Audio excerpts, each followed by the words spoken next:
প্রাচীন বাংলার একটি অন্যতম লোকশিল্প ছিল পটচিত্র। সে সময় কাপড় বা কাগজের উপর প্রচলিত কাহিনী লিখে গ্রামে গ্রামে ঘুরে গান গেয়ে পট দেখাতেন কিছু মানুষ, যা ছিল তাদের একমাত্র জীবিকা। আর লোকে তাদের ডাকতেন পটুয়া নামে। পটুয়ারা হচ্ছে যে সময় রেডিও টিভি সিনেমা আসে নাই, তখন হচ্ছে পটুয়ারা বিভিন্ন রকম লতা পাতা গাছের ফুল ফল দিয়ে হচ্ছে রং বানাতেন।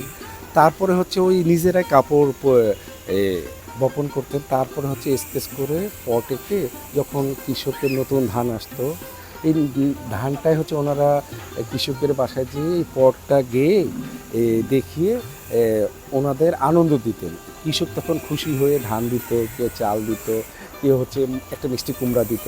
এইভাবে হচ্ছে পটুয়ারা হচ্ছে তাদের জীবিকা নির্বাহ করতেন। পট শব্দটি এসেছে সংস্কৃত শব্দ থেকে, যার অর্থ কাপড়। উজ্জ্বল রঙের ছবি ও সহজ সুরের গানের মাধ্যমে প্রাচীন কাহিনীগুলো সহজ হয়ে ওঠে। আর পটের গান পটশিল্পের একটি অবিচ্ছেদ্য অংশ। জলানিতে জানগো রাধা ঘুমোটা টানিয়া ঠামুকে ঠুমুকে চলে কৃষ্ণ বিনোদিয়া সাজের বেলায় যমুনা। যখন রেডিও চলে আসলো, রেডিও আসার পরে হচ্ছে এই পটুয়াদের একটু ভাটা পড়ে গেল, তখন ওনারা অন্য পেশায় চলে গেলেন। তারপরে হচ্ছে এভাবেই আমাদের নানান মেলা পটুয়াই ছিল, ওনারা হচ্ছে বিলুপ্তি হয়ে যান, মানে অন্য পেশায় চলে যান। তো এভাবেই কিছু পটুয়া এখনও কাজ করছেন। আমি হচ্ছে পটুয়ার সন্তান না, আমার নেশা পেশা হচ্ছে ছবি আঁকা।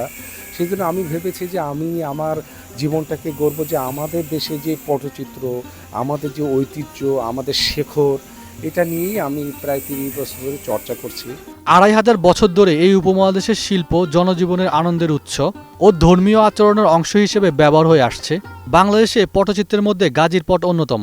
এবার চারুকলা কর্তৃপক্ষ আমাকে একটা বড় একটা দায়িত্ব দিয়েছে যে 100 ফিট একটা পট হবে, যেখানে হচ্ছে আমাদের বনবিবি, গাজীর পট, তারপর হচ্ছে বেহুলা লক্ষিন্দর, আমাদের আকবরের আমল থেকে শুরু হয়েছে আমাদের যে বাংলা সন, বাংলার যে উৎসবটা এটা, এবং আমাদের মুক্তিযুদ্ধ, আমাদের ভাষা আন্দোলন, এবং হচ্ছে আমাদের যে জুলাই বিপ্লব, এটা নিয়ে একটা পট হবে বাংলাদেশ। হাসান তাহের, 21 টেলিভিশন।